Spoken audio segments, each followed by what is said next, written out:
বিষয়টা খুব সিম্পল। আপনাকে বুঝতে হবে যে এই শেখ হাসিনার কনফারেন্সের আগে সার্জিও গোর যিনি দিল্লিতে আমেরিকার অ্যাম্বাসেডর, শুধু তাই না, পরিচিতি আছে যে উনি ট্রাম্পের বন্ধু, প্লাস উনি দক্ষিণ এশিয়ার উনি রিপ্রেজেন্ট করেন। হ্যাঁ, বিশেষ দূত ট্রাম্পের বিশেষ দূত। It's a very big volume, মানে উনি একটা বিরাট মাপের লোক। এবং সেই ভদ্রলোক ঢাকায় এসে বাংলাদেশে ভারতের হাইকমিশনের সাথে দেখা করছেন। দেখা করার পর ভারতের হাইকমিশনকে ডেকে দিল্লি নিয়ে গেছে এবং পরিষ্কার সেখানে আমরা পরে যেটা বুঝতে পারলাম, পরিষ্কার বলা হয়েছে শেখ হাসিনা যাতে ওখানে বসে কোনো উস্কানিমূলক বক্তব্য না দেয়। এবং এই বার্তাটা দিয়ে আসার পরেও কিন্তু যথারীতি শেখ হাসিনা তার কনফারেন্স করছে। এটার মানে হচ্ছে কি, যে ওটাকে আমলে নেওয়া হয় নাই। আবার শেখ হাসিনা বক্তব্য দেওয়ার পর বাংলাদেশের 55 বছরের ইতিহাসে যদি সিট দ্বারা সোজা করে কোনো বক্তব্য দিয়ে থাকে, সেটা দিয়েছে আমাদের খলিলুর রহমান সাহেব। এবং যে সমস্ত শব্দগুলো প্রয়োগ করা হয়েছে এবং সেখানে বলা হয়েছে উনি গণহত্যা করেছেন, উনি দণ্ডপ্রাপ্ত মৃত্যুদণ্ডের আসামি এবং ওনাকে শেল্টার দেওয়ার মানে আমাদের সার্বভৌমত্ব নিয়ে প্রশ্ন তুলছে। আমি খলিলুর রহমান সাহেবের বক্তব্যটা দিচ্ছি। এবং এইগুলো সাধারণত এই ধরনের শব্দ ব্যবহার করে যুদ্ধ অবস্থায় এরকম। ঠিক তার পরিপ্রেক্ষিতে আমরা যখন এই রণধীর জয়সওয়ালের বক্তব্য শুনলাম, তখন তিনি বললেন যে এটার সাথে ভারত সরকার সম্পৃক্ত না তার বক্তব্যের সাথে। ইয়েস, আই ডু অ্যাডমিট যে ঠিক আছে সম্পৃক্ত না, বাট নিষেধ করতে পারতো, কোনো সন্দেহ নাই। কারণ একটা দেশের মধ্যে বসে আপনি যখন আরেকটা দেশের বিরুদ্ধে কথা বলবেন এবং দেশে উস্কানিমূলক কথা বলবেন, ঠিক তখন সেটাকে আপনি বন্ধ করতে পারতেন। কিন্তু শেখ হাসিনার ব্যাপারে প্রত্যর্পণ চুক্তি কিন্তু কাজে আসছে না। তার প্রত্যর্পণ চুক্তি সম্পর্কে আমি লিখেছি, সেখানে একটি ধারা আছে, যদি রাজনৈতিক উদ্দেশ্য অর্থাৎ যে দেশে পালিয়ে যাবে সেই দেশ যদি মনে করে তাকে রাজনৈতিক উদ্দেশ্যে তাকে হ্যারাস করা হচ্ছে, তাহলে সে নাও ফেরত দিতে পারে। ওদের উপরে ভর করে তিনি হয়তো দিচ্ছেন না। কিন্তু প্রশ্ন হচ্ছে যে সে তো রাজনীতি করছে, আবার দেখেন পুশিং চলছে, সেখানে বাংলাভাষী মুসলমান হলেই তাকে পুশিং করছে। কিন্তু ওখানে কিন্তু শেখ হাসিনার সাথে অনেক নেতাই, আওয়ামী লীগের নেতারাই কিন্তু ভারতে আসে এবং পশ্চিমবঙ্গেই আছে, তাদের কাউকে কিন্তু পুশিং করার চেষ্টাও করেনি। অর্থাৎ তারা হলো অতিথি। এখন ধরেন তিনি দুইভাবে, তিনি একটা হচ্ছে অনেক মিডিয়ার সাথে কথা বলেছেন, বিদেশি মিডিয়ার সাথেও কথা বলেছেন, কিন্তু একমাত্র বড় দেশ ভারত, যেখানে বলা হয় গদি মিডিয়া, অর্থাৎ যে রয়টার এপির সাথেও কথা বলেছে, সেখানে কিন্তু ভারতের সংবাদদাতা ছিল। বিষয়টি কি শুধু আইন শৃঙ্খলা জনিত বা অবশ্যই কূটনৈতিক এবং রাজনৈতিক প্রশ্ন আছে কিনা? নাহলে সাবেক প্রধানমন্ত্রী শেখ হাসিনা বলেছেন আসবে, তা আমাদের এখানে একটা রাজনৈতিক অস্থিরতা তৈরি হলো কেন? এবং এক দল অপর দলকে, বিশেষ করে সরকারি দল বিরোধী দলকে, যে এক ধরনের এটাও দেখানো হচ্ছে যে আপনারা যদি বেশি ঝগড়াঝাটি করেন বা এই উত্তপ্ত পরিস্থিতি তৈরি করেন, তাহলে ফ্যাসিবাদ অর্থাৎ সাবেক পদচ্যুত যারা হয়েছে তারা সুযোগ পাবে, তাদের আসার সুযোগ হবে। এই বিষয়টি কেন? এটা তার মানে হচ্ছে এটি শুধু আইন শৃঙ্খলার জনিত নয়, শুধু আইনি ব্যাপারও নয়, এর সাথে রাজনীতিটা আছে। এটি সরকারও প্রত্যক্ষ বা পরোক্ষভাবে স্বীকার করেছে, জামাত বিরোধী দলও স্বীকার করেছে। এখন রাজনৈতিক সমস্যার সমাধান আমি মনে করি রাজনৈতিকভাবেই হওয়া উচিত। হ্যাঁ, মোটামুটি এটা ধরে নেওয়া যায় যে শেখ হাসিনার এই ভার্চুয়াল কনফারেন্সের পরে সম্পর্কটা যেখানে ছিল সেখান থেকে অবনতি হয়েছে বা হওয়ার সকল আলামত সুস্পষ্ট। এখানে সুস্পষ্টভাবে বাংলাদেশের পক্ষ থেকে তাদেরকে, ভারতকে জানিয়ে দেওয়া হয়েছে যে যেন কোনো ধরনের উস্কানিমূলক বা কোনো ধরনের বিবৃতি সে দিতে না পারে, এটা অনুরোধ করেছিল কূটনৈতিকভাবে।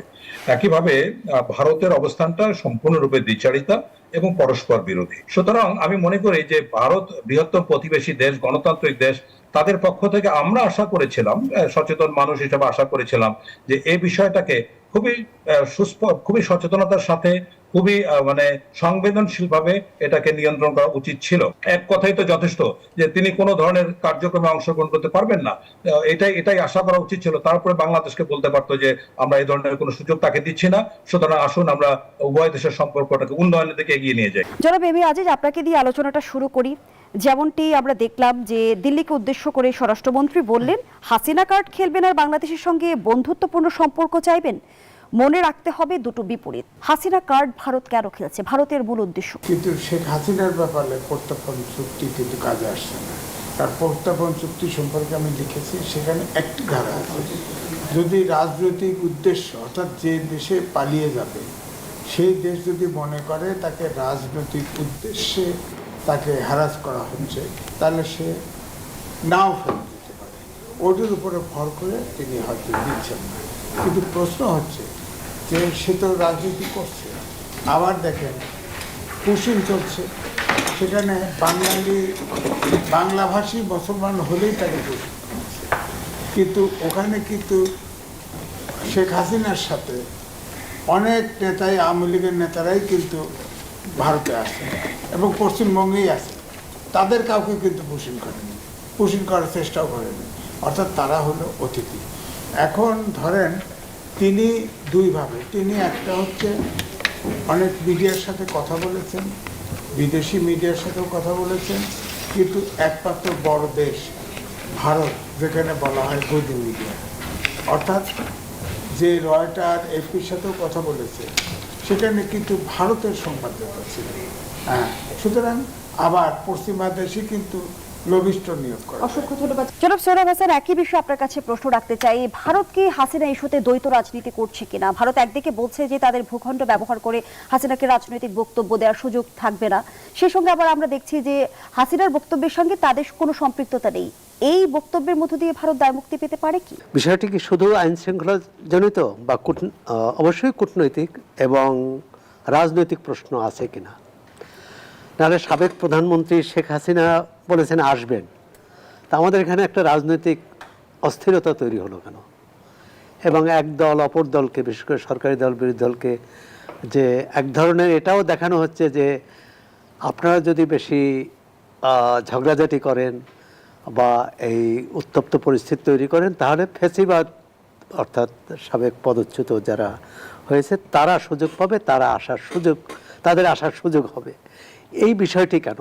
এটা তার মানে হচ্ছে এটি শুধু আইন শৃঙ্খলার জনিত নয়, শুধু আইনি ব্যাপারও নয়, এর সাথে রাজনীতিটা আছে। এটি সরকারও প্রত্যক্ষ বা পরোক্ষভাবে স্বীকার করেছে, জামাত বিরোধী দলও স্বীকার করেছে। এখন রাজনৈতিক সমস্যার সমাধান আমি মনে করি রাজনৈতিকভাবেই হওয়া উচিত।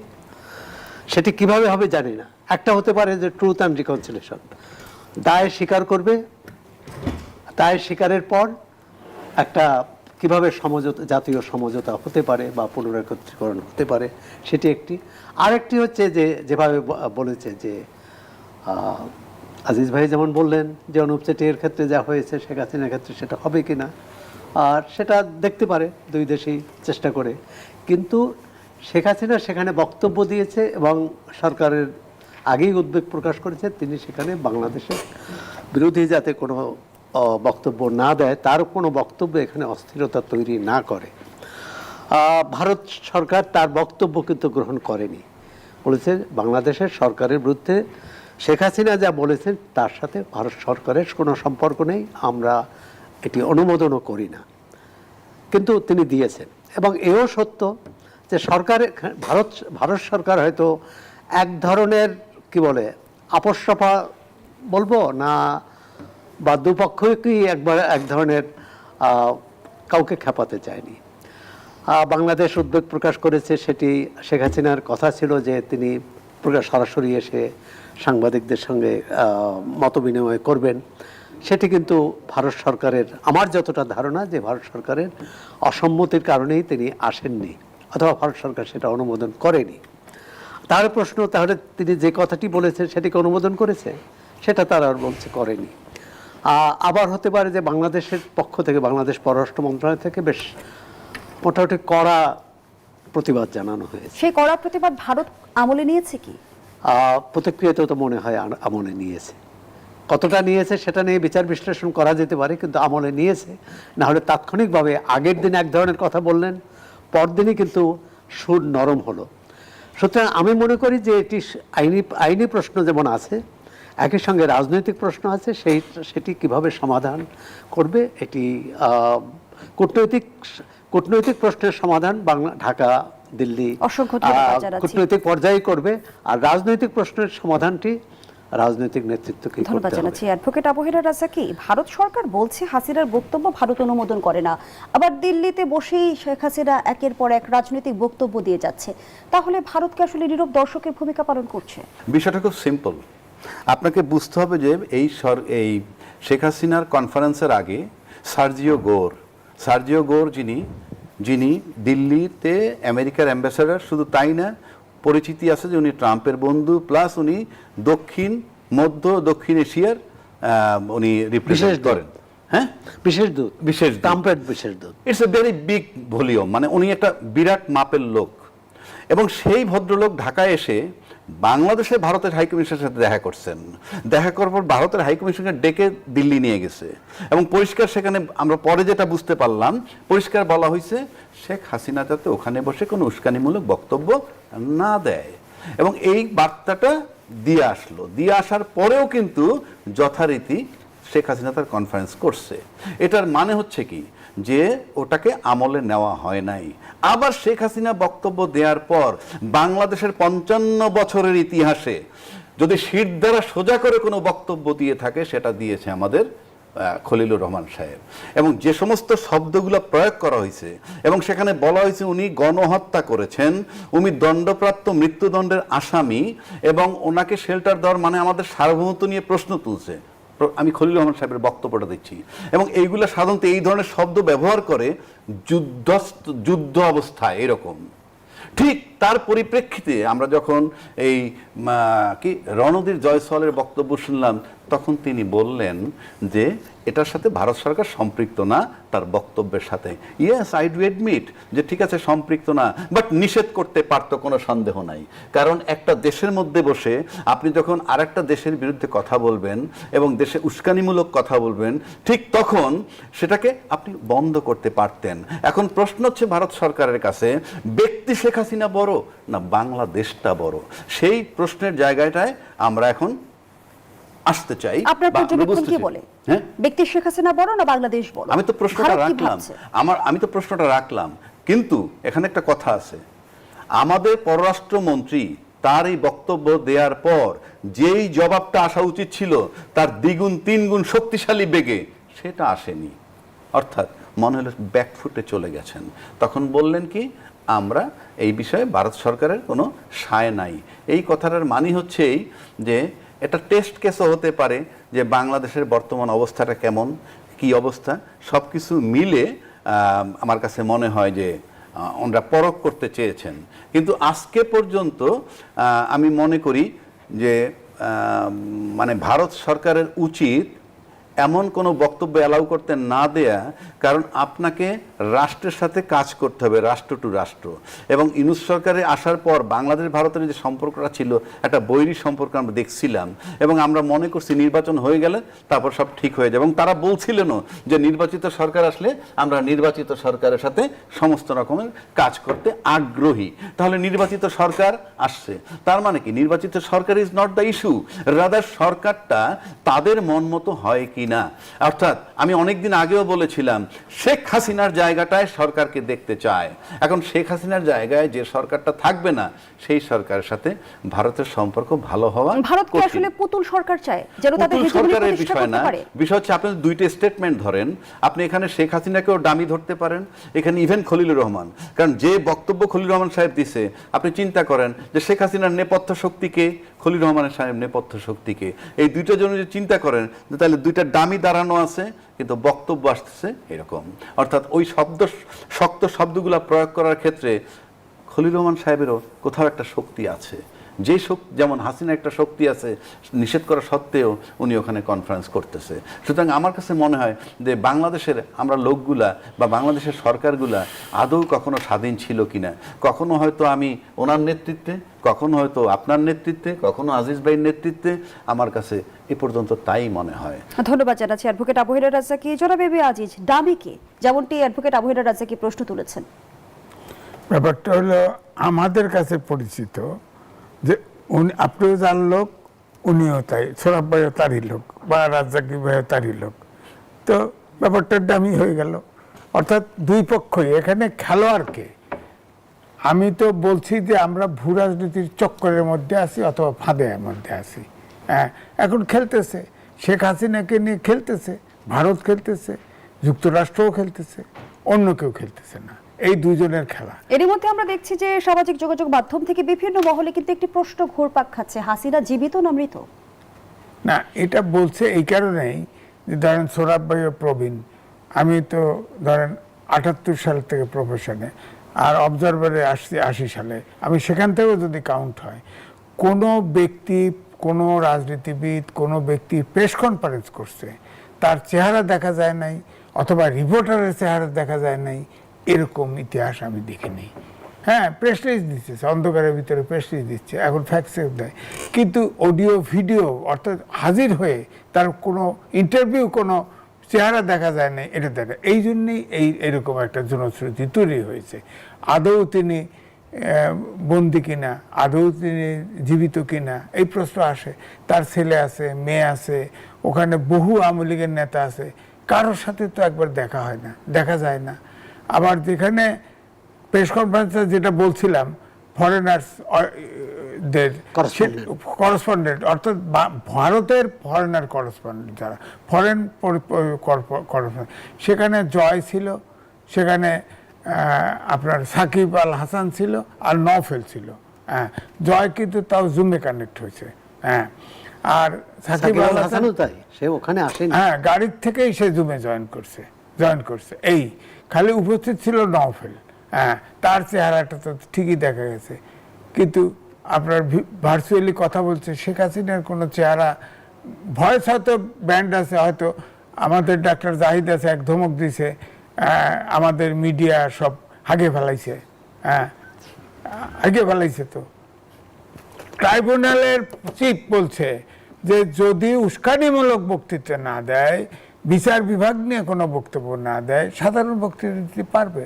আর সরকার এবং চিফ প্রসিকিউটরের বক্তব্যে পার্থক্য আমরা কেন দেখলাম না? সরকাররা, চিফ প্রসিকিউটর বিচারক, বিচারের দায়িত্বে, তাই না? বিচারকটা সে চিফ প্রসিকিউটর। ট্রাইব্যুনালের বক্তৃতা তারটা যদি আমি ধরি, তাহলে তিনি তো বলছে যে উস্কানিমূলক বক্তৃতা না দিলে, সাধারণ স্বাভাবিক বক্তৃতা দিলে সে দিতে পারবে বলছে। কিন্তু ডাক্তার জাহিদ বলছিল যে না, সে বক্তৃতা যদি দেয়, এটা শোনা যায়, তাকে কেউ যদি ছাপে, কোনো মিডিয়া প্রচার করে, তাহলে তাকে আইনের আওতায় ধন্যবাদ জানাচ্ছি জনাব এম এ আজিজ। এখানে আমি একটু জানতে চাই অ্যাডভোকেট আবু হেনা রাজ্জাকি, যেহেতু আপনি নিজে একজন আইনজীবী, আইনের দিকটা যদি আমাদের একটু বুঝিয়ে বলেন, উস্কানিমূলক বক্তব্য আর সাধারণ বক্তব্যের পার্থক্য নির্ধারণের মানদণ্ড কি হতো? আমার কাছে এগুলা এরকম মনে হয় না। একটা কথা বলি, আজিজ ভাইয়ের কথা দইরা, যে বলছে যে কথা, কেউ কেউ বলছেন শেখ হাসিনা বেঁচে আছেন কিনা। সো বেঁচে আছেন কিনা, ইটস এ কোশ্চেন মার্ক। 2 নম্বর, উনি কি বেঁচে আছেন, ধরে নিলাম বেঁচে আছেন, তাহলে কি মানসিক ভারসাম্যহীন কিনা? কারণ হচ্ছে, এটা কেন বলছি কথাটা, এই যে আজিজ ভাই বললেন যে এত আয়োজন করে যখন আপনি একটা প্রেস কনফারেন্স করবেন, সভ্য জগতের কোথাও নাই যে প্রেস কনফারেন্স করবো অথচ তার চেহারা দেখবো না। তার মানে it's a question mark, there is a doubt. আর ডাউট যখন থাকবে, আমি যখন তাকে ফিজিক্যালি দেখতেছি না, তখন ওই বক্তব্যগুলো আদৌ তার কিনা। কারণ এখন এর যুগে অনেক কিছু সম্ভব। আর আপনি যদি এখন চিফ প্রসিকিউটর কি বলছে, যে উনি যদি উস্কানিমূলক বক্তব্য না দিয়ে থাকেন, মানে ছাড়া যদি কোনো বক্তব্য দেন, উনি এটা ডিফাইন করবেন কিভাবে, পার্থক্যটা করলেন কিভাবে, ইন অ্যাডভান্স ওনার বলার দরকারটা কি, তার মানে কি? এর মানে আমি যেটা আগেও বলছি, যে আওয়ামী লীগের সাজানো সংসারের ভিতরে কি এই সরকার ঢুকলো? তা না হলে আপনি বলেন আপনি আইসিটি দিয়ে সিরিয়াস ট্রায়াল দিবেন। আমরা অতীতে দেখছি তাজুল ইসলাম ট্রায়াল দিচ্ছে, কতগুলো মামলা করছে। কেউ বলছে সে জামাতের লোক, সে বিচারকগুলোও কি জামাতের? তাকে আপনি বলতে পারেন বিচারক জামাতের হলে তারা সরাইয়ে দেন। আবার তাকে সরাইলেন কেন? সরাইয়ে যাকে আনছেন আপনি তো রিলেভেন্টই না আপনার সাথে এই বিষয়টা, যে শেখ হাসিনা কি ধরনের বক্তব্য দিতে পারবে কি পারবে না, এটা কি চিফ প্রসিকিউটরের সাথে রিলেটেড, কোনোভাবে রিলেটেড? কেন আপনি বলছেন? তার মানে you are creating problem over here. কারণ একটা রাষ্ট্রে বসে সে যখন বলতেছে সে আমার নিয়ন্ত্রণের বাইরে, সেই নিয়ন্ত্রণের বাইরে যে লোকটা, তাকে আমি এখানে বসে কন্ট্রোল করতে পারি না, পাশাপাশি আপনি তাকে অ্যালাউ করছেন টু সাম এক্সটেন্ট। এটা বলার মানে তো অ্যালাউ করা, যে উস্কানিমূলক বক্তব্য যদি না হয় তাহলে আপনি দিতে পারবেন। আপনি কে ভাই এটা বলার? অসংখ্য ধন্যবাদ জানাচ্ছি অ্যাডভোকেট আবু হেনা রাজ্জাককে। এবার আমরা একটু জমি যেতে চাই, আমাদের সঙ্গে যুক্ত আছেন অবসরপ্রাপ্ত ব্রিগেডিয়ার জেনারেল শামীম কামাল।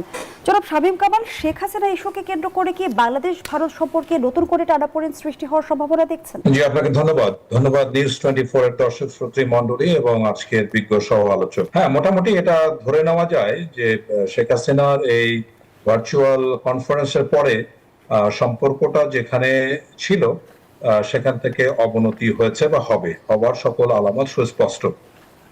এখানে সুস্পষ্টভাবে বাংলাদেশের পক্ষ থেকে তাদেরকে, ভারতকে জানিয়ে দেওয়া হয়েছে যে যেন কোনো ধরনের উস্কানিমূলক বা কোনো ধরনের বিবৃতি সে দিতে না পারে, এটা অনুরোধ করেছিল কূটনৈতিকভাবে।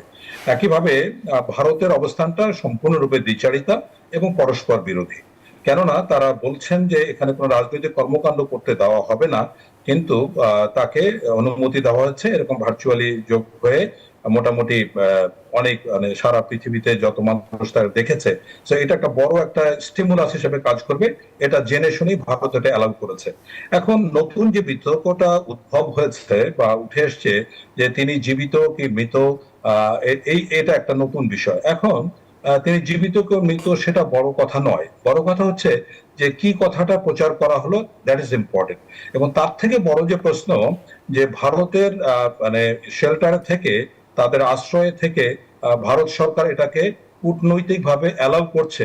ভারত বাংলাদেশ সম্পর্ক যেটা বটম রক পর্যায়ে পৌঁছেছে, মানে বলতে গেলে তলানিতে, এর নিচে আর যাওয়ার কোনো সম্পর্ক নেই, এর সম্ভাবনা নেই। তখন মানে ভারতের সাবেক সেনাবাহিনী প্রধান বলেছিলেন যে একটা রাজনৈতিক সরকার আসলে সম্পর্কটা স্বাভাবিক হতে পারে।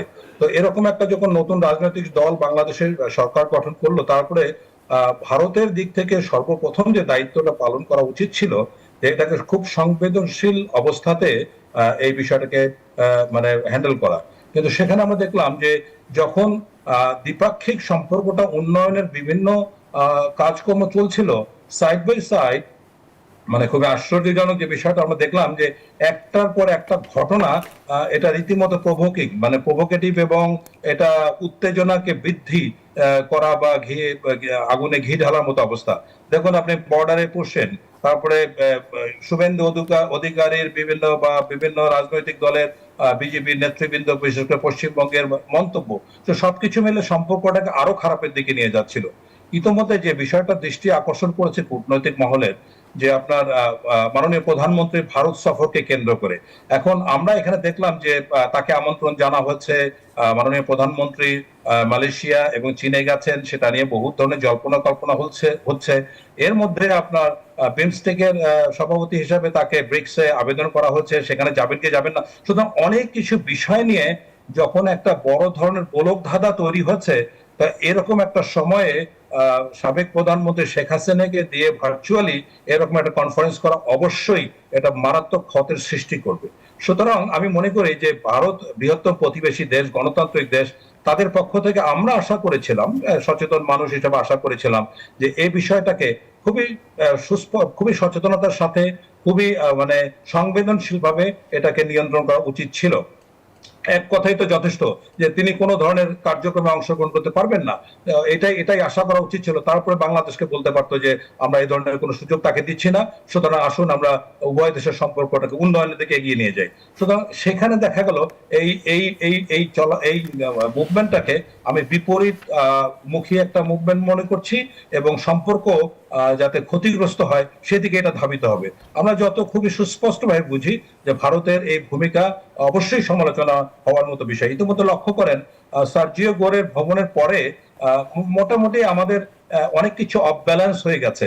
তো বাংলাদেশের কূটনৈতিক অবস্থা, একটা সরকারকে যদি শক্তিশালী একটা অবস্থানে যাওয়া যায়, কোমর সোজা করে দাঁড়ানোর মতো অবস্থানে যাওয়া যায়, মানে আমরা ওই সময়টা কিন্তু নতুন সরকার পায়নি, নতুন সরকারকে ওই সুযোগটা। তবে সবচেয়ে যেটা গুরুত্বপূর্ণ বিষয় এবং সংবেদনশীল বিষয় সেটা হচ্ছে বাংলাদেশে কিন্তু সার্বিকভাবে একটি ভারত বিরোধী মনোভাব এখন বিরাজ করছে। তো এরকম একটা সময়ে যদি ভারতের পক্ষ থেকে ইতিবাচক কোনো পদক্ষেপ নেওয়া না হয়, তাহলে ক্রমাগতভাবে এই সম্পর্কটা টানাপোড়েনের দিকে মানে যাবে। এবং সেখানে সবচেয়ে যে আমি আরেকটা গুরুত্বপূর্ণ বিষয় বলতে চাই যে সব সম্পর্কই যখন মানে টানাপোড়েনের মধ্যে পড়ে যায়, তখন কিন্তু জনগণ পাবলিক টু পাবলিক যে কানেক্টিভিটি এইটা কিন্তু সব সময় চালু ছিল।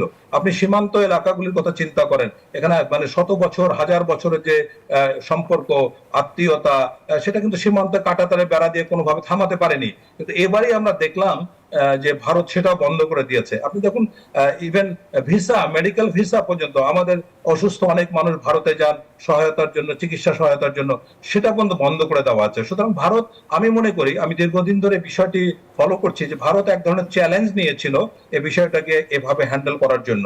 তো সুতরাং আমি মনে করি যে এটা খুবই একটা নাজুক সময় যাচ্ছে ভারত বাংলাদেশ সম্পর্কের ক্ষেত্রে। এক্ষেত্রে ভারত বাংলাদেশ উভয় দেশকে অত্যন্ত সতর্কতার সাথে, সংবেদনশীল ভাবে এবং ক্রমাগতভাবে, যেটাই হোক না কেন, যেখানেই থাকি না কেন, আমরা কোনো দেশে কিন্তু উপকৃত হব না। আমরা আশা করি ভারত বৃহত্তম প্রতিবেশী গণতান্ত্রিক দেশ হিসাবে এই সহনশীলতা, মানে এই আনুকূল্য বা এই সহযোগিতা ভারতের কাছে কিন্তু বেশি আমরা আশা করা উচিত। এবং আমি মনে করি বাংলাদেশ সরকার বলছিলেন এবং নাজুক পরিস্থিতির কথা আপনি নিজেই তুলে ধরলেন, এই বাস্তবতায় শেখ হাসিনার প্রত্যর্পণ আসলে আদতে কতটা সম্ভব? জি, আমি মনে করি যে শেখ হাসিনার প্রত্যর্পণ বললে তো আপনার একটা আইনগত বিষয় দাঁড়ায়, সেটা আমি মনে করছি না সম্ভব। কারণ এটার ব্যাপারে যদি আন্তরিক না হয়, যে প্রত্যর্পণ চুক্তি ভারতের সাথে আছে, এক্সট্রাডিশন মানে আইন, সেটা অনুযায়ী বাংলাদেশ কিন্তু যখন প্রয়োজন হয়েছে অত্যন্ত বিনয়ের সাথে, অত্যন্ত আনুগত্যের সাথে অনুপ চেটিয়াকে ভারতের সাথে তুলে দিয়েছে। সো একই আইনে কিন্তু এটাই যথেষ্ট ছিল, শেখ হাসিনাকে ভারত যদি চাইতো বাংলাদেশের কাছে তুলে দিতে পারতো, কিন্তু সেটার কোনো সম্ভাবনা নাই। এখন আসেন আপনি প্রত্যাবর্তনের বিষয়টি, যেটা তিনি যেটা দীর্ঘদিন ধরে আমরা বেশ কিছু দিন ধরে শুনে আসছি যে তিনি আসবেন এবং কেউ কেউ ডিসেম্বরে আসবেন বলে মন্তব্য করছেন ইত্যাদি ইত্যাদি। তো সেটা একটা আমি সম্ভাবনা মনে করি যে আছে। এবং এখানে আমি মনে করি কয়েকটা খুবই মানে স্ট্র্যাটেজিক মিস্টেক হয়েছে। যেমন সাংবিধানিক ভাবে মানে আওয়ামী লীগের মতো একটা মানে দীর্ঘদিনের রাজনৈতিক দল, যাদের ভিত্তি, বিশেষ করে জনভিত্তি খুবই শক্তিশালী, এমন একটি দলকে নির্বাহী আদেশে মানে তাদের কার্যক্রমকে নিষিদ্ধ করা, এটা একটা বড় ধরনের ভুল হয়েছে। এর জন্য জাতিকে বড় ধরনের পেমেন্ট করতে হবে, এটা আমি নিশ্চিত। এবং এটা আমি বলেছি যেদিন নির্বাহী আদেশে আওয়ামী লীগকে বন্ধ করেছে সেদিনই কোনো না কোনো টকশোতে। এবং তারপর আমি ক্রমাগতভাবে বলে আসি, আপনি দেখুন এই যে এত বড় একটা হত্যাকাণ্ড হলো, যদি 1400 লোককে হত্যা করে, মানুষ হত্যা হয়ে থাকে শিশু সহ, 14 জন মানুষেরও কিন্তু বিচার করা গেল না, তাহলে এই যে অন্তর্বর্তীকালীন সরকারের সময় যে যে এজেন্ডা ছিল, বিচার, সংস্কার এবং নির্বাচন, কোনোটাই কিন্তু সঠিকভাবে হলো না। এবং কোন রকম একটা নির্বাচন, সেই নির্বাচন নিয়ে এখন মানে ইঞ্জিনিয়ারিং, ডক্টরিং, অনেক গল্প বা রূপকথা আমরা শুনছি। তো সবকিছু মিলে আন্দোলনটা, এটাকে গণ অভ্যুত্থান, ছাত্র অভ্যুত্থান, হাঙ্গামা, এই ধরনের একটা নেতিবাচক কনোটেশনের মধ্যে ফেলে দেওয়া হয়েছে। এক কথায় এই আন্দোলন সম্পূর্ণরূপে ব্যর্থ হয়েছে। এখন শেখ হাসিনাকে আমরা যেরকম তার মেজাজ মর্জি বুঝি, তার ফেরার একটা সম্ভাবনা আমি মনে করি হয়তো আছে। এবং সেটা যদি হয়, তাহলে আমি মনে করি এই মানে নতুন নির্বাচিত সরকার ডিসেম্বরে যদি আসেন, তারপরে একটা টালমাটাল পরিস্থিতি হবে, তাতে কোনো সন্দেহ নাই। কেননা বাংলাদেশে এখন ধন্যবাদ জানাচ্ছি। অ্যাডভোকেট আবু হেনা রাজ্জাকী যেমনটি জামায়াত আমির প্রশ্ন রেখেছেন, শেখ হাসিনাকে ফিরিয়ে আনতে দেরি হচ্ছে কেন? তিনি বলেছেন বন্দি বিনিময় চুক্তি বিদ্যমান থাকা অবস্থায় শেখ হাসিনাকে ফিরিয়ে আনতে কেন দেরি হচ্ছে, সরকার কেন নিজ দায়িত্বে ফিরিয়ে আনছে না? শেখ হাসিনাকে ফিরিয়ে আনা কি সরকারের নিয়ন্ত্রণে? ধন্যবাদ আপনাকে এবং আমার দুই সহ-আলোচক এবং অনলাইনে যিনি ছিলেন ব্রিগেডিয়ার সাহেব, তাকে আমার শুভেচ্ছা। এখানে দেখেন অনুপ চেটিয়ার রেফারেন্স আমরা একটা দিয়েছি। অনুপ চেটিয়া কিন্তু এখানে বন্দী ছিল। বন্দি বিনিময় চুক্তি মোতাবেক আমরা একজন আসামিকে ফেরত দিছি, সেটা 2013-র চুক্তি অনুযায়ী। এইবার আসেন, যদি আপনি শেখ হাসিনার বেলায় আসেন, আপনি কি লক্ষ্য করে দেখেছেন শেখ হাসিনা যখন গেল কিভাবে গেল?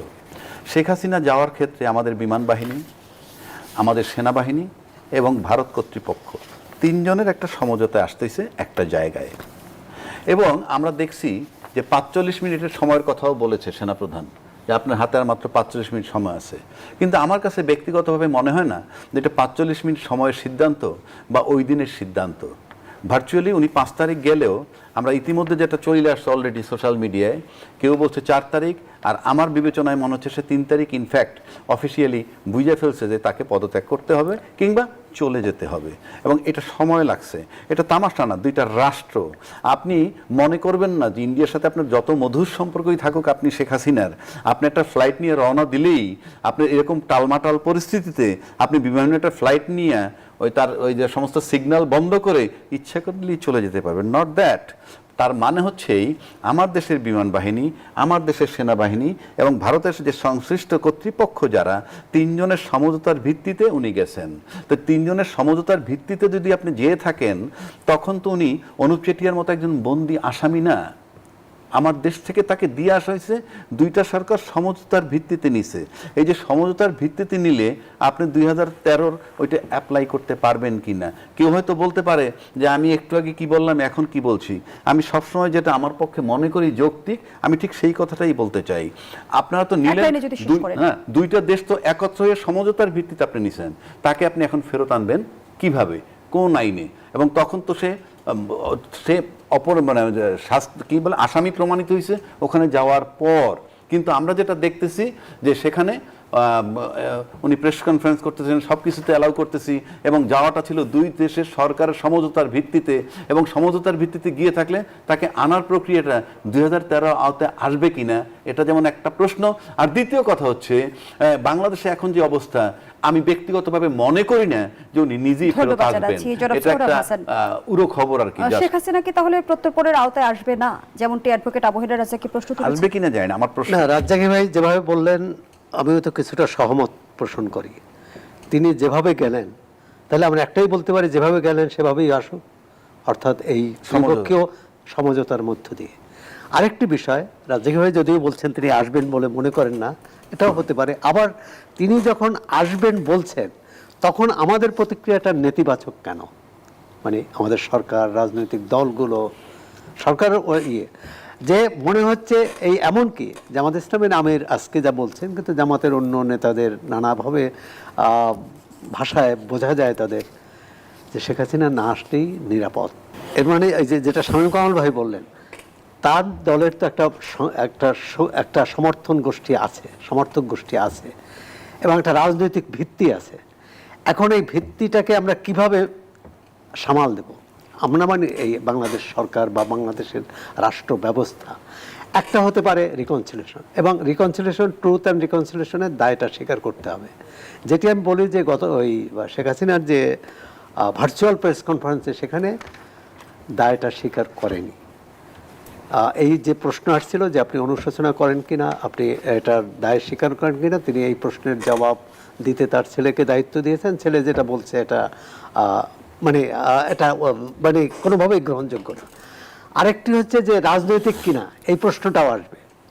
এখন শেখ হাসিনার এই পুরো বক্তৃতা কিন্তু আপনি অরাজনৈতিক হিসাবে বলতে পারেন। তার নেতাকর্মীদের প্রতি আহ্বান জানিয়েছেন, তিনি দেশে কি ইনজাস্টিসের জায়গায় জাস্টিস চেয়েছে, অন্যায়ের বিরুদ্ধে ন্যায় প্রতিষ্ঠার কথা বলছে, রিকনসিলিয়েশন শব্দটাও বলেছে। হ্যাঁ, কথা হচ্ছে যে আমিও রাজ্জাকি ভাইয়ের সাথে একমত যে এটি একটি রাজনৈতিক প্রশ্ন। দুটি দেশের মধ্যে এই রাজনৈতিক প্রশ্ন রাজনৈতিকভাবে সমাধান করতে হবে।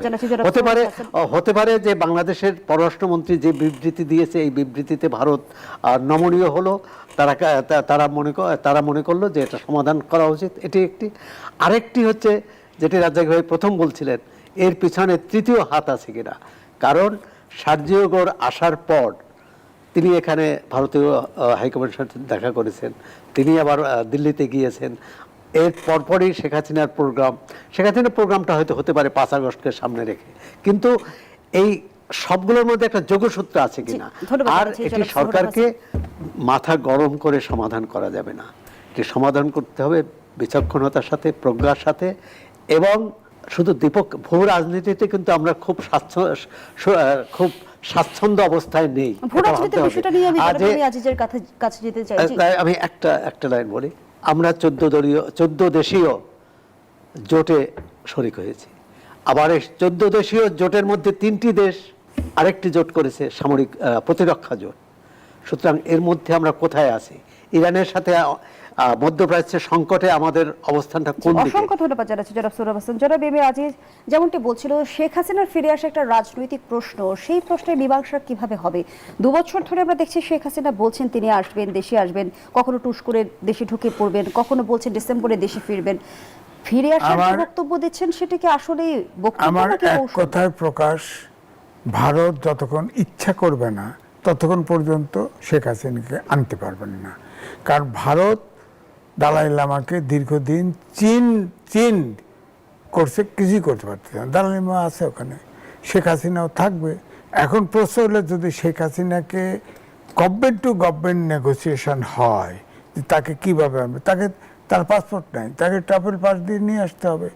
আসলে এখন সুপ্রিম কোর্টের অ্যাডভোকেট আছে, তার তো ট্রাইব্যুনালে ফাঁসি হয়েছে, সুপ্রিম কোর্ট আছে না, আপিল করতে পারবে না। এখন তো গভর্নমেন্ট হয় যে সেই ঠিক আছে, তাকে ট্রাইব্যুনালে হাজির করালো, গ্রেপ্তারে হাজির করলো, জেলখানায় পাঠিয়ে দিল অথবা সাব জেলে পাঠালো, তারপরে আপিল করলো, আপিল করে যা হয় হবে পরে।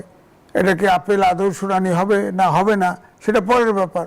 এটা হলো আইনের দিক বলছি।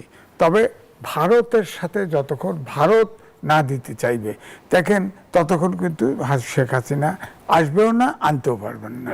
শেখ হাসিনা ফিরলে রাজনীতিতে নতুন করে মেরুকরণ ঘটবে কি? মেরুকরণ না ঘটলেও একটা পরিবর্তন তো ঘটবে, কারণ আওয়ামী লীগের তো সমর্থক আছে। আপনি দেখেন শেখ হাসিনার সময় 17 বছরের দমন পীড়ন, আয়নাঘর, খুন, জখম হয়েছে। আপনি বলতে পারেন বিএনপি জামাতের একটা কর্মী দল বদল করছে, নিষ্ক্রিয় হয়েছে।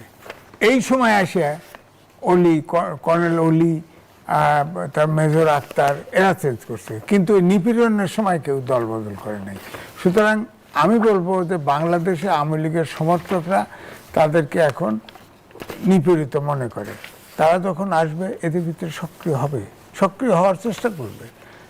অর্থাৎ শেখ হাসিনা বাংলাদেশে যদি আসে, সে বন্দি থাকুক আর বেঁচে না থাকুক, দলটা টিকবে। উনি না আসলে এই দল ফাইনালি থাকবে না। এবং উনি দালাই লামা হওয়ার মতো বয়সও নাই। উনি দালাই লামা হয়ে ভারতে আজীবন থাকতে পারবেন না, এতদিন আল্লাহ তার আয়ু রাখবে না আমার ধারণা।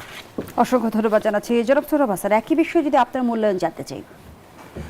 প্রথমত হচ্ছে জুলাই অভ্যুত্থানের 2 বছরের মাথায় শেখ হাসিনা এত প্রাসঙ্গিক হলো কেন, এত গুরুত্বপূর্ণ হলো কেন, সেই প্রশ্ন বোধহয় করা উচিত।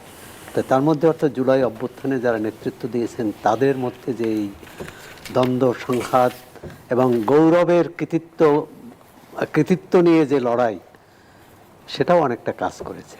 এবং তারপর আইনের শাসন, ন্যায় বিচার, মানুষের এই অভিযোগ পূরণ করতে না পারা, মানে মানুষের এই মুহূর্তের সমস্যা কি? এই মুহূর্তের সমস্যা তো গ্যাস সংকট।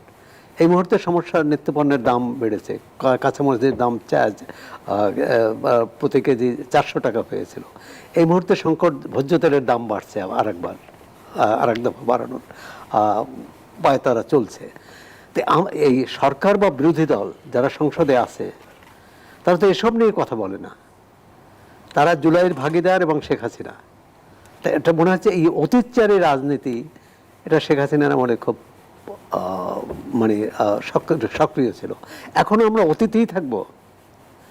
শেখ হাসিনা আসলো, তিনিই তো বলছেন যে তিনি আসবেন, তাহলে আমরা তাকে নিয়ে আসা বা তাকে কোন চুক্তির বলে নিয়ে আসবা আমরা ডিসেম্বর পর্যন্ত দেখি। ধন্যবাদ জানাচ্ছি জনাব সোহরাব হাসান। অ্যাডভোকেট আবু-হেনা রাজ্জাকী, যেমনটি সোহরাব হাসান বলছিল যে আমরা রাজনীতিতে অতীত থেকে কেন বেরোতে পারছি না, বর্তমান নির্ভর রাজনীতি আমরা কবে থেকে শুরু করতে পারি? এটা হলো আমার কাছে মনে হয় বাংলাদেশে যখন যে দায়িত্বে ছিলেন তার ভিতরে কেউ তার নিজস্ব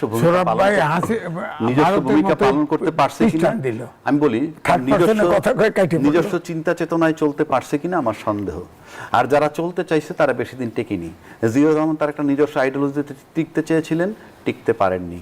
বঙ্গবন্ধু যেন একটা সার্টেন টাইমে নিজের দেশকে নিয়ে এককভাবে ভাবা শুরু করলেন, ঠিক তখন তিনিও টিকতে পারেননি। আর যিনি দেশটাকে নিয়ে ওইভাবে ভাবেন নাই, অন্যের দ্বারা প্রচারিত ছিলেন, তারা লম্বা সময় ক্ষমতায় ছিলেন।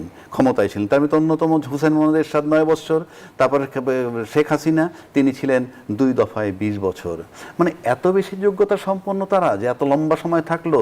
তারা কি, আমি যদি দলীয় নির্দলীয়ভাবে বলি যে একদিকে জিয়া এবং একদিকে বঙ্গবন্ধুকে রাখলাম, দুইজন নেতাই তো আততায়ীর হাতে নিহত হয়েছেন, এবং দুইজনই কিন্তু একটা সার্টেন টাইম, জিয়াউর রহমানের আইডিওলজি আমরা জানি, এবং বঙ্গবন্ধু একটা সার্টেন টাইম একটা বলয় থেকে বেরোয় আসতে গিয়ে আর পারে নাই। কিন্তু শেখ হাসিনা লম্বা সময় ক্ষমতায় ছিলেন, আমি নিশ্চিত করে বলে দিচ্ছি শেখ মুজিব বঙ্গবন্ধুর বলয়ের মধ্যে উনি ছিলেন না।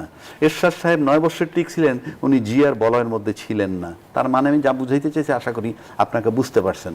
দ্বিতীয় কথা হইল, এই যে ভারতে থেকে শেখ হাসিনা ফেরত আসবে, আপনি ভারতে যাওয়ার প্রক্রিয়াটা সম্পূর্ণ বৈধ কিনা? সম্পূর্ণ বৈধ যদি এই প্রক্রিয়াটা হয়ে থাকে, এর ভিতরে এয়ারফোর্স ইনভলভ ছিল, এর ভিতরে সেনাবাহিনী ইনভলভ ছিল, ভারতের কর্তৃপক্ষ ইনভলভ ছিল, প্রক্রিয়াটা যদি বৈধ হয়ে থাকে, তাহলে আপনি ফেরত চান কিভাবে তাকে? 1 নম্বর। আর যদি কোনো আইনের ব্যত্যয় ঘটাইয়া, কোনো বৈধ আইনকে অনুসরণ না করে তারা পাঠাইয়া থাকে, তাহলে যারা পাঠাইছে তাদের ব্যাপারে আজও কেন তদন্ত হচ্ছে না? অসংখ্য ধন্যবাদ জানাচ্ছি অ্যাডভোকেট আবু-হেনা রাজাকে। আমরা আবারও জুবে যেতে চাই, যুক্ত আছেন জনাব শামীম কামাল। জনাব শামীম কামাল, যেমনটি বিএনপি মহাসচিব মির্জা ফখরুল ইসলাম আলমগীর বলেছেন, যখনই দেশ উপরে উঠতে থাকে তখনই একটি মহল দেশীয় ও আন্তর্জাতিক ষড়যন্ত্রের মধ্য দিয়ে দেশকে পেছনে ঠেলে ফেলে দিতে চায়। জানতে চাই, আমাদের রাজনীতির নিয়ন্ত্রণ আসলে কার হাতে? বারবার কেন আমরা ষড়যন্ত্রের কথা শুনি বা ভিন্ন বলয়ের কথা শুনি? আচ্ছা, আমি ঠিক উপরে উঠতে আমি কখনো দেখি নাই। স্বাধীনতার পরে রাজ্জাকি ভাই যেটা বললেন, স্বাধীনতার পরে কোন সরকার কিন্তু উপরে ওঠার চেষ্টা করে নাই, নিজ পায়ে দাঁড়ানোর উপর চেষ্টা করে নাই। এবং আমি এভাবেই অনেকবারই বলেছি যে প্রত্যেকটা নির্বাচিত সরকার স্বাধীনতার পরে বাংলাদেশের স্বার্থকে নির্লজ্জের মতো বিক্রি করে দিয়েছে, তাদের ক্ষমতায় থাকার জন্য বা অন্য কোনো যে কোনো কারণেই হোক না কেন। এটা নিয়ে ডিবেটের কিছু দেখি না। এখন যখনই দেশ উন্নতি, এই যে প্রায় 6 মাস হতে গেল, এর মধ্যে আমরা কি গুণগত পরিবর্তন দেখলাম যার মাধ্যমে আমরা শক্তিশালী একটা অবস্থানে যেতে পারবো? আমি কোনো অবস্থান দেখতে পাচ্ছি না। কিন্তু সুতরাং আমরা বরং যেটা দেখতে পেলাম যে সার্জিও গোরের ভ্রমণের মানে বাংলাদেশ সফরের পরে পুরো মানে বাংলাদেশের কূটনৈতিক অবস্থানটা অনেকটা কচু পাতার পানির মতো টলমলে। এবং আমি মনে করি যদি শেখ হাসিনা ফিরে আসেন, তাহলে একটা বড় ধরনের টালমাটাল অবস্থা তৈরি হবে, এবং নির্বাচিত সরকারের পরবর্তী সময়টা আওয়ামী লীগকে সামাল দিতেই ব্যস্ত থাকতে হবে। কেননা বাংলাদেশের রাজনীতিতে বিএনপি এবং আওয়ামী লীগ ছাড়া যে নির্বাচনটি হয়েছে, যে কোনো একটা দল ছাড়া, এটা ভারসাম্যহীন নির্বাচন, এটা বুঝতে হবে। আপনি দেখুন, একটা জরিপে আসছে যে 14% মানে স্বৈর শাসক কিন্তু ক্ষমতায় ফিরে আসছে, এবং এই সময়টা হলো 6 বছরের মধ্যে তারা ফিরে আসছে। দক্ষিণ এশিয়া খুবই স্পেশালাইজড ব্যাপারে। ভারতে গান্ধী পরিবার, বাংলাদেশে জিয়া বা শেখ মুজিব পরিবার, পাকিস্তানে ভুট্টো পরিবার, শ্রীলঙ্কায় বন্দর নায়েক পরিবার, তারা ক্রমাগতভাবে ধারাবাহিকভাবে ক্ষমতায় এসছে। সুতরাং এই ট্রেন্ডটার দিকে আমাদের খেয়াল করতে হবে। যেটা সবচেয়ে মারাত্মক ভুল হয়েছে বলে আমি মনে করি, অন্তর্বর্তীকালীন সরকারের সময় যে একেবারে ঢালাও ভাবে এতগুলি মিথ্যা মামলা, হয়রানিমূলক মামলা দেওয়া হচ্ছে। এখন আপনি নিশ্চিত থাকেন বাংলাদেশের প্রত্যেকটা গ্রামে, প্রত্যেকটা ওয়ার্ডে শত শত আসামি রয়েছে, যেটা ভুয়া, মিথ্যা এবং বানোয়াট। আমরা আমাদের আয়োজনের একেবারে শেষ পর্যায়ে চলে এসেছি। জনাব শামীম কামাল, এক লাইনে যদি শেষ করেন। আমি এটা বললাম যে সরকার যেটা ভুল করেছে, এবং বর্তমান সরকারও এখন প্রথম উচিত ছিল সাধারণ যারা আওয়ামী লীগ করে তাদেরকে কনফিডেন্সে নিয়ে আসা, যারা শেখ হাসিনা সহ যারা স্বৈরাচারী কাজ করেছে তাদের ফাঁসি দেয়, কিন্তু এতগুলি অসহায় মানুষকে। ধন্যবাদ জানাচ্ছি যারা বেবে আজ